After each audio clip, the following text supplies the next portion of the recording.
Olá, gente querida do meu Brasil. É com imenso prazer que começo mais um programa Anselmo Mororó, com participação das comentaristas Sandra Sampaio e a nossa convidada de hoje é a vereadora de Fortaleza, Priscila Costa. Seja bem-vinda, amiga. Tudo bem? Tudo bem, é um grande prazer poder estar aqui participando. Muito obrigada pela TV Capital abrir essa oportunidade para nós de estarmos aqui dialogando com a população. Obrigada, Sandra. Obrigada, Anselmo. Que bom. Priscila, uma pergunta assim que realmente eu acho que todas as pessoas que estão nos assistindo gostariam de saber. Como você enveredou nessa vida pública? De onde veio essas raízes? Olha só, é até inusitado, né, o meu início. Eu cresci em um ambiente religioso, em um ambiente cristão, que é a igreja protestante, né, algo que eu tinha uma grande alegria de participar da juventude, me engajar com aqueles trabalhos. E era muito comum nós recebermos, por exemplo, visita de missionários, que eram missionários no Vietnã, em Cuba, na China, na Coreia do Norte. E lá eles sempre traziam notícias sobre a crueldade, da perseguição, da falta de liberdade. Tinha, por exemplo, missionários que eram tratados como traficantes por entrar com a Bíblia num país. Isso tudo aguçou minha curiosidade para entender por que tudo isso acontecia. Eu descobri que eram ferramentas políticas que criavam aquela situação tão cruel contra a liberdade de fé, de pensamento, de consciência. Então isso atraiu o meu sentimento e o meu interesse pela vida política. Nossa, que começo magnífico. Parabéns, viu? Obrigada. Muito bonito, hein, Sandra? O que você acha? E ela foi uma das maiores de votos vereadoras aqui de Fortaleza, não foi, Priscila? Nossa, Foi, eu fui a mulher mais votada, foi um presente da cidade para mim, eu sou muito grata. Que bom.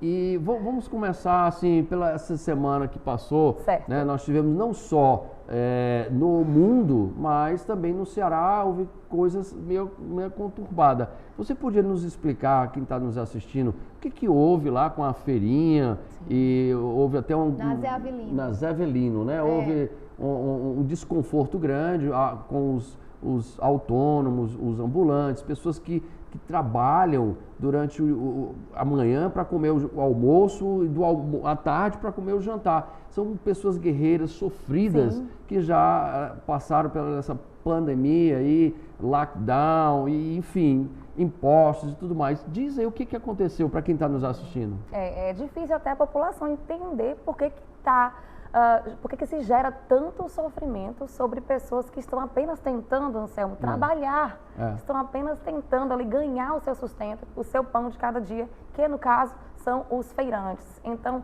a gente vê que a Prefeitura de Fortaleza tem imposto diversas limitações, impedindo que aqueles feirantes possam trabalhar o horário em que para eles é mais interessante a venda, impedindo eles muitas vezes de ocupar o local que eles separaram, que eles se organizaram entre si para realizar a venda, a sua atividade comercial, e tudo isso tem levado muito desgaste entre a Prefeitura de Fortaleza, entre a Guarda Municipal e esses cearenses, esses fortalezenses que querem apenas liberdade para trabalhar. Essas pessoas pagam impostos, né? Às vezes você acha que porque ele está ali naquele pedacinho de chão, ele não está pagando imposto, mas quando ele compra o produto para vender, naquele produto ele está pagando imposto na hora que ele vai comprar, adquirir aquela mercadoria. Ou seja, são os impostos desses cidadãos que está mantendo a prefeitura, que está mantendo a guarda municipal, que está mantendo as escolas, os postos de saúde.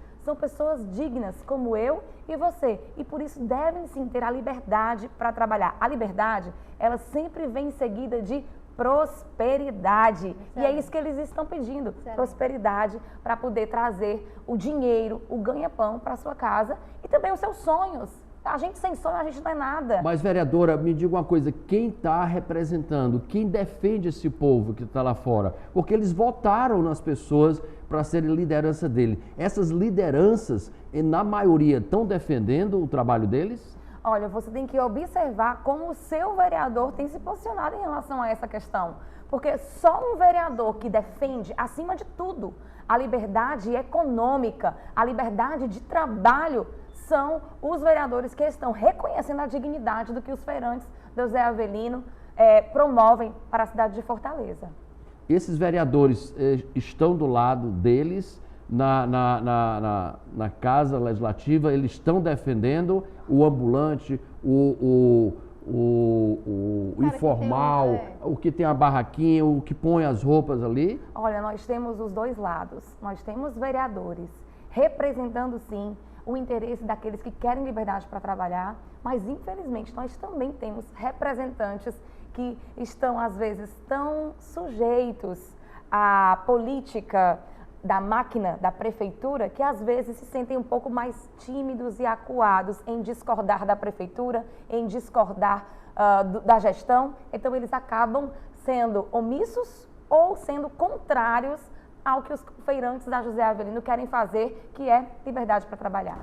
Vereador, o que eu sempre falo aqui em outros programas é simplesmente o fato de você pesquisar quem você vai votar.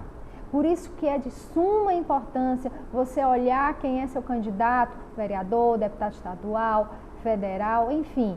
Você precisa saber quem vai dar a canetada, porque é uma responsabilidade gigantesca, né? E falando nisso, a senhora lá como vereadora, a vereadora mulher mais bem votada aqui da gente, né? Está apoiando esses feirantes, não é isso? Pelo que eu estou vendo, está apoiando esses feirantes. Eu estou apoiando os feirantes, até porque uma das minhas principais... Eu costumo dizer, Sandra, que eu entrei na política não como uma feminista, uma revolucionária. Eu entrei como uma mulher comum. E o que a mulher comum quer? A mulher comum quer liberdade para trabalhar. A mulher comum quer que o seu marido saia para trabalhar e volte com a sua integridade física garantida. Ele volte saudável, ele volte com o sustento nas mãos. Então, a mulher comum quer que a família tenha o que comer. Então, eu, como representante da mulher comum, e não de uma ideologia política, eu defendo sim que os feirantes possam ter os seus sonhos, a sua prosperidade, ali no suor do seu rosto, nem que seja no pedacinho de chão, podendo ser livre para trocar suas mercadorias. Fortaleza ganha com isso. Eu acho assim, Priscila, que o nosso estado, ele é um estado rico, mas é um povo pobre. O estado em si, a máquina, ela tem dinheiro. Olha as obras que vão serem construídas e olha as obras que construíram. Então, nós, estado do Ceará, temos muito. Nós não estamos sabendo usar o dinheiro no lugar certo, certo? Não estamos sabendo porque os impostos estão extorsivos. O empresariado, o ambulante, o consumidor, seja de quem for. Gente, se você for estudar na íntegra, quanto você paga de impostos, você cai para trás. Então, nós éramos para estar dentro de uma nação, dentro de um estado de primeira linha, de todos os serviços públicos do melhor possível. Não éramos para estar lutando, a política ou o político lutando contra o soldado, lutando contra o ganhador do pão, o pagador de impostos. Isso está errado. Eu lhe pergunto, vereadora, na nossa Assembleia, na nossa Câmara, existe oposição? Sim, nós temos vereadores de oposição na Câmara Municipal de Fortaleza. Vereadores aguerridos, vereadores ali unidos e dedicados a fazer uma oposição sempre fiscalizatória e, claro, uma oposição coerente, oposição para o que está errado. E estamos dispostos também a nos unir com o outro lado para o que está certo, para o que o povo vai ganhar, para algo que é benéfico para a população. É bem verdade que os vereadores de oposição, eles vêm em menor número, Anselmo. Pois não. A população escolheu, a maioria dos vereadores, vereadores alinhados à base de apoio da prefeitura. Então, hoje nós somos entre 9, 8 vereadores que nos levantamos, né, para fazer uma oposição. Interessante, né, vereadora? Priscila, estão do lado da base, mas na hora de serem eleitos, querem estar do lado do povo. Oi? Você está vendo, cidadão? Você está vendo, cidadão, como a coisa está assim ao contrário? Na hora que ele quer ser eleito, ele está do seu lado. Ele está a seu favor. Mas depois que se elege, não está mais. Está do lado da base. Está do lado de quem está de contra vocês. Então, eu pergunto, essa vacinação que está ocorrendo agora, na sua opinião, ela é uma atitude correta, a obrigatoriedade dela? Você que está assistindo, você que é um funcionário público, você que trabalha para o governo, você está a favor? comente aqui conosco, ligue para a vereadora, pergunte, fale com ela também. Mas vamos ouvir a opinião dela. O que você acha, Priscila? É importante essa opinião, é importante a gente comunicar à população sobre isso. Por quê? Porque o governador, ontem, na Assembleia Legislativa, ele enviou, né, um projeto de lei onde ele pedia para que a vacinação entre os servidores públicos, ela deixasse de ser uma escolha. Não pode mais ser uma escolha. O governador decidiu que a vacinação agora deve ser uma obrigação. E quem não se vacinar deverá ser punido. Eu sou um funcionário público, eu não quero me vacinar porque eu tenho uma determinada morbidade. Aí eu perderia o meu emprego por causa disso ou não? Se o governo não considerar isso um motivo justo, que sabe lá Deus o que é um motivo justo, você poderá perder o emprego. Ou seja, você vai perder o emprego para o seu bem. Agora, você vai ter essa tragédia familiar para o seu bem. Agora eu te pergunto, e houve alguma oposição? Teve alguém que reclamou disso? Bem, essa votação ela não foi na Câmara, onde eu sou vereadora, mas ela foi na Assembleia, onde eu acompanhei.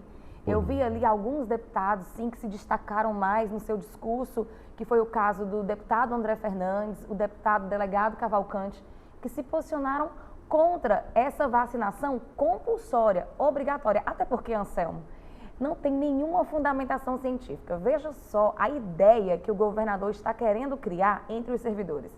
Ele está querendo criar duas castas, dois grupos diferentes de pessoas, os vacinados e os não vacinados, como se esses grupos tivessem alguma diferença, como se eles mudassem a nossa vida diária em algum sentido. Já a ciência diz exatamente o contrário, que não há diferença entre os vacinados e os não vacinados nesse risco social, não faz diferença no nosso dia a dia. Por exemplo, o CDC americano, que é o órgão de controle de doenças, ele já afirmou que o vacinado e também o não vacinado, ele continua se infectando e ele continua transmitindo a doença. Ou seja, a vacinação, ela não impede de ser infectada nem de transmitir. Ela apenas promete que, caso eu seja infectada, eu possa ter menos complicações. Então, isso é uma escolha completamente individual. Eu tenho visto propagandas, pessoas importantes, até artistas, dizendo assim, ó, eu vou vacinar por mim e pelos outros. Eu vou vacinar por mim e pelas pessoas que eu amo. Isso é anticientífico. Os órgãos públicos de saúde estão dizendo que a vacinação, ela traz um efeito para você, mas não para os outros. Não impede que você infecte ninguém. E caso você esteja também perto de alguém infectada, não impede que essa pessoa transmita para você. Vereadora, eu estou em casa e eu gostaria de saber informações da senhora da seguinte maneira. Eu sou um policial, eu sou obrigado a ser vacinado. Eu sou um funcionário público de uma repartição, eu vou ser obrigado. Quando você fala todos os funcionários públicos, é no geral ou existe específico para uma determinada área? Não, foi servidor público.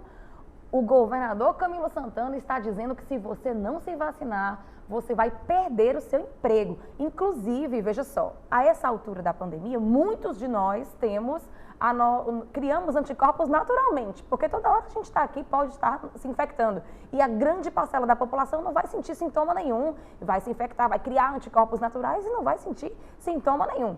Mesmo assim, essas pessoas que têm anticorpos já naturais, já estejam protegidas, elas poderão ser demitidas se elas não quiserem injetar. Vereadora, me diga uma coisa, será que o nosso secretário de saúde rejeitou a ser vacinado? Ou será... Por que houve? Por que ele saiu? Essa pergunta, né, a população de Fortaleza até agora está querendo entender por que motivo o senhor Cabeto renunciou, né, entregou ali a sua responsabilidade. Mas está ficando cada vez mais difícil, porque o governador Camilo Santana tem tomado decisões anti-ciência. É difícil um doutor médico sustentar, por exemplo, uma medida como essa. Dizer o seguinte, você tem anticorpos naturais, está protegido, mas se você não injetar aquilo que eu quero que você injete, você está demitido. Isso aí é o fim de carreira para um médico. Sandra, eu te pergunto, e a obrigatoriedade, se uma pessoa ficar doente, o Estado... Porque se o Estado está obrigando a você ser vacinado ou eu ser vacinado, ele arcará também, vereadora, com os ônus? É importante que isso aconteça também, né? Porque é bônus e ônus, né, vereadora? Sim. Ele tem que garantir. Isso, é verdade. Lembrando aqui que nós acreditamos sim que as vacinas devem estar ao acesso de todos, mas obrigatório? Isso chega a ser uma histeria coletiva. Então, sobre a responsabilidade, veja só, as farmacêuticas, aqueles que produzem a vacina, disseram assim: olha, a gente vai vender vacina para vocês, mas a gente não se responsabiliza sobre qualquer tipo de efeito colateral. Está lá na bula, né? Está lá na bula. Até porque essas vacinas não foram testadas a médio e longo prazo. Então, nem as fabricantes sabem que tipo de efeitos elas podem ter a médio e longo prazo. Mas elas devem estar acessíveis à população. Dessa forma, os fabricantes não se responsabilizam. O governo também está dizendo o seguinte: olha, você vai tomar, mas a gente, governo, também não se responsabiliza.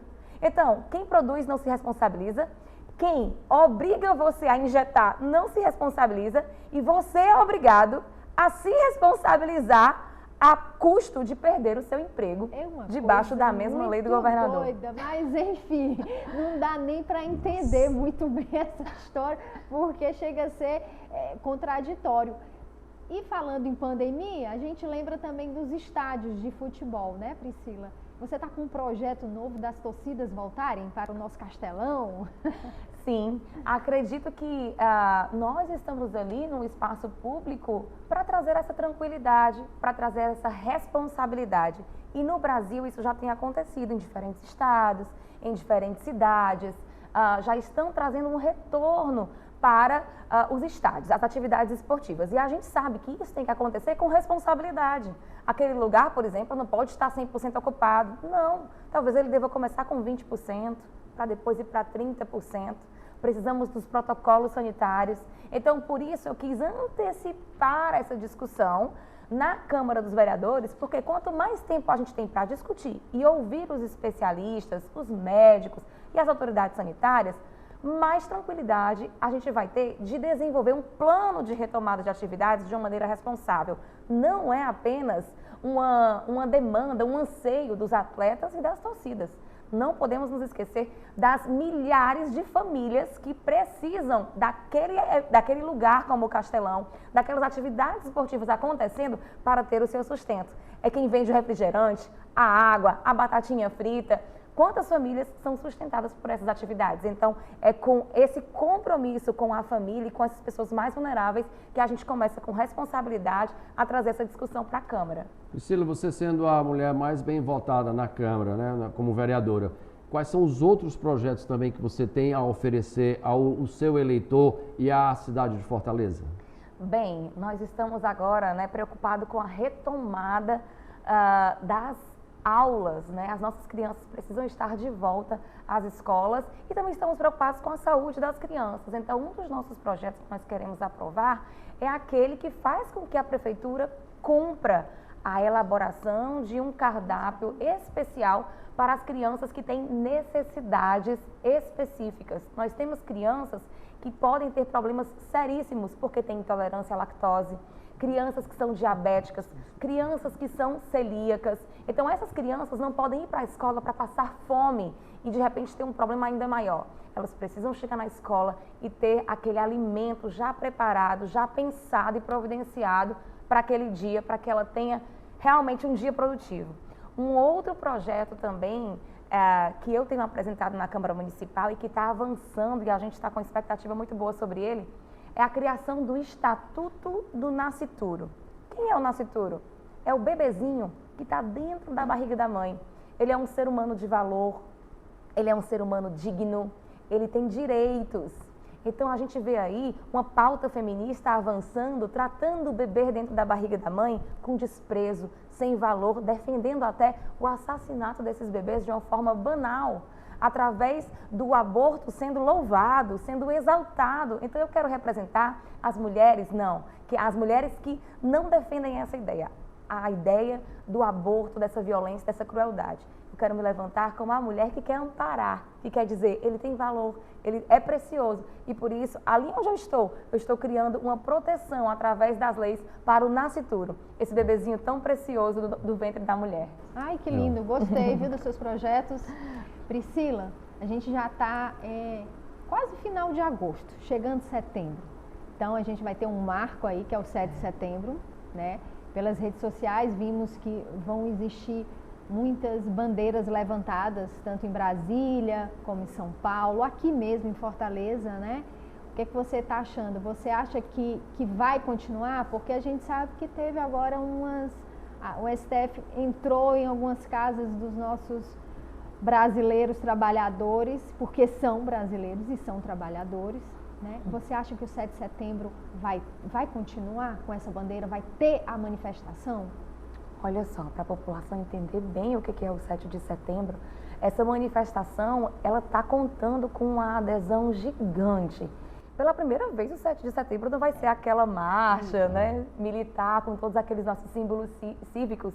Não, agora os brasileiros se uniram, principalmente se destacando a participação de caminhoneiros, de empresários do agronegócio, lideranças religiosas. Eu estou impressionada de como pastores, padres estão dando a cara para convocar pessoas para no 7 de setembro estarem ali na Avenida Paulista. Então, tudo isso faz com que a gente perceba que estamos vivendo um momento muito único. E por isso a nossa atenção sobre essa data, em específico sobre essa manifestação.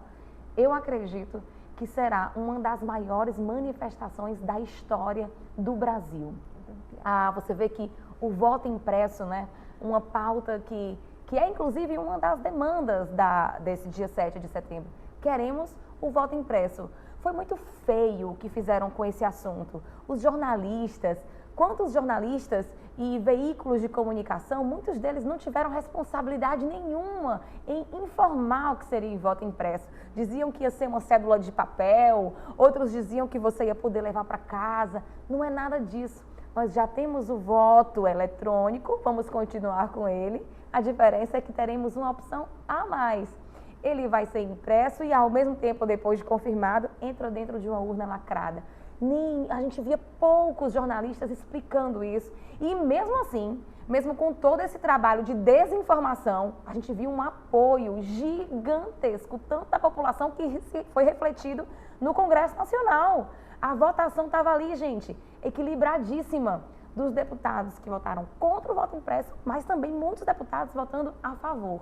Então, isso é uma pauta que o Brasil deveria se unir, porque é ganho, a população ganhando mais um recurso de transparência, mais um recurso de segurança, mais um recurso para tornar auditável cada um dos votos. Então, todo mundo, direita, esquerda, grande, pequeno, era para estar de mãos dadas para defender isso. E não foi o que aconteceu. Além disso, o 7 de setembro também vem protestar contra as medidas autoritárias da nossa Suprema Corte, do STF. A gente viu hoje brasileiros, trabalhadores, né, que tiveram suas casas invadidas em ações da Polícia Federal de busca e apreensão.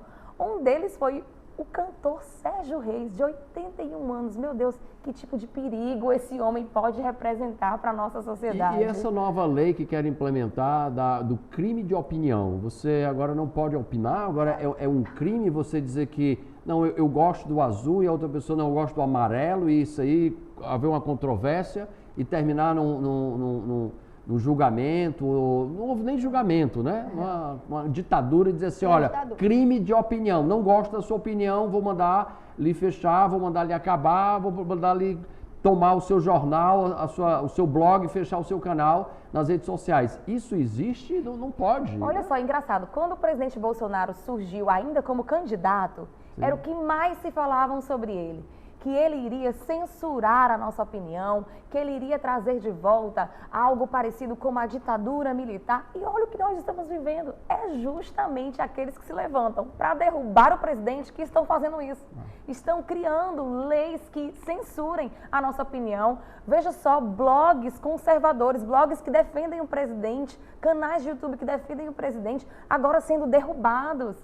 Então, é exatamente aquilo que acusaram tanto que Bolsonaro iria fazer, como como um grande ditador, na verdade, esse presidente tem se destacado como um paladino da liberdade e os seus inimigos censurando o povo brasileiro, que em sua característica deveria ser um povo livre e vibrante. Priscila, nós tínhamos aqui, era para termos muito mais tempo, mas nós temos que cumprir o horário aqui televisivo da cabeça de rede. E Sandra, é sensacional, né? Maria, conversar com a Priscila nesse programa. 2 horas de entrevista com a Priscila. Nós teríamos então, muito mais tempo. Vamos marcar uma outra oportunidade, quem sabe aí antes do 7 de setembro, para nós podermos alavancar esse Brasil, incentivar esse povo que precisa ser bem informado, não através de fake news, em si, através da informação qualificada e verdadeira. Então, quero agradecer a sua vinda aqui, né, Sandra? Nós agradecemos e foi muito bom. E, por favor, volte em um outro momento, tá? Para mim será um grande prazer. Muito obrigada. Se você quiser dar uma rápida alô para o teu público que está te assistindo aí no grande estado do Ceará, um estado rico. Eu digo que o estado do Ceará é um estado rico. O povo é que está pobre. Temos que enriquecer esse povo. Dê sua consideração final. Já agradecendo a Sandra, agradecendo ao Anselmo, agradecendo a TV Capital e relembrando o nosso povo. A liberdade não é algo que a gente passa de pai para filho, não. A cada geração nós temos que lutar até o fim pela liberdade para que a próxima geração possa, sim, ser livre. Então, você pai, você mãe, você cidadão que ama a liberdade, dia 7 de setembro, faça a sua parte e que Deus abençoe o nosso Ceará, que Deus abençoe o Brasil. Ok. Obrigado, Sandra. Obrigado, Priscila. Nossa vereadora Priscila Costa. Aqui finalizo mais um programa Anselmo Mororó. Na esperança de um Brasil melhor, um forte abraço a todos os brasileiros e até o próximo programa.